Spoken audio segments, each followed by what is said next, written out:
Again, bago pumunta sa tubig, make sure na ilagay nyo na na-set up nyo na yung camera. Extra tip din pala guys, no? Halimbawa, gusto natin guys na maikli lang, medyo mas maikli lang yung camera natin. Ayaw natin ng sobrang haba. Ang gawin natin guys ay wag ninyo pong i-close. Ang iklian nyo na lamang po is yung spacing ng bawat stem niya. Wag nyo pong isasagad yung isa. Wag nyo pong isasagad na ilock na ganyan. Kasi once na sinagad nyo dyan, for example, ito. For example, yan. Sinagad ko yung pinakadulo niya, tapos saka ko nilock. May tendency na hindi nyo na siya matatanggal or ma-unlock kaagad. Kailangan nyo pang gamitan ng plies para lang ma-unlock. So, make sure na wag ninyo ang isasagad pag ilalock ninyo or pag gagamitin. Dapat, kung iiklian man ninyo, wag nyo isasagad, ganyan lang, tapos ilock nyo na. Same with other, para may hawakan kayo pag ilulus nyo or ilalock nyo. So, ganyan. Ganyan lang dapat kung gusto nyo iklian lang. May spacing, may space. Huwag nyo isasagad na i-close. Pero kapag i-close nyo na, hindi nyo nagagamitin, pwede nyo na pong isagad lahat. And then, next natin, so, ibalik lang natin siya ulit. I-activate lang natin ulit yung lens guard niya. So, lens guard, okay, activated na.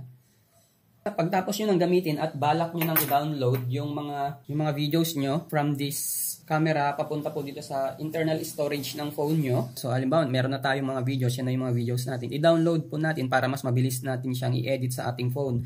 Para whether wala na sa atin yung camera, nakapatay man yung camera para makasave tayo ng battery life. So, i-tap nyo lamang po yung parang check doon sa taas. Yun, yung check doon. Tapos, may lalabas mga bilog-bilog. Tapos, select nyo na lang. Tapos, tap nyo yung download, which is mag-i-start and mag-download. Pag na-save nyo sa phone nyo, magkakaroon na siya ng check. Ayan, may check doon na green. Tapos, anytime, anywhere, pwede nyo na siyang i-edit. Or, halimbawa, nag-edit kayo, tapos hindi nyo nagustuhan sa susunod na araw, pwede nyo ulit i-reframe, i-edit ulit. Which is yung pag-edit, ituturo ko later on.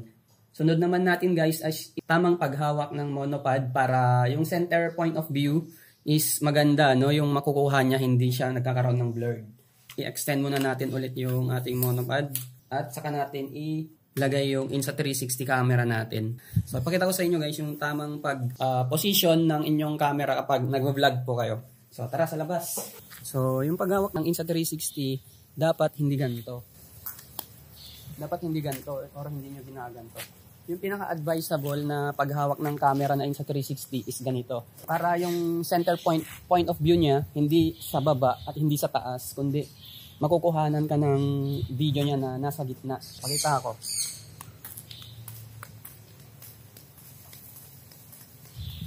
Pangalawang diskarte is ito yung fake drone na ginagawa ko minsan kapag pumupunta ako sa isang place tapos gusto ko lang videohan yung paligid. So, ito yung ginagawa ko. Tapos, pangatlo, yung ituturo ko sa inyo is kapag halimbawa ayaw nyo naman ng fake drone at gusto nyo parang may someone na nagvi-video talaga sa paligid nyo or sa likod nyo.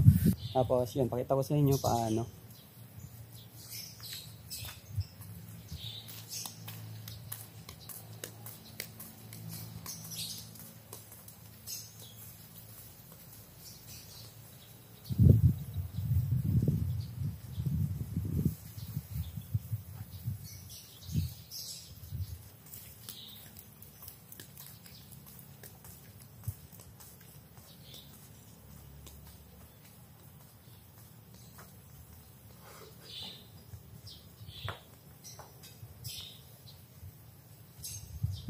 Again guys, nasa inyo pa rin naman yun kung gusto nyong gamitin na nakaganto.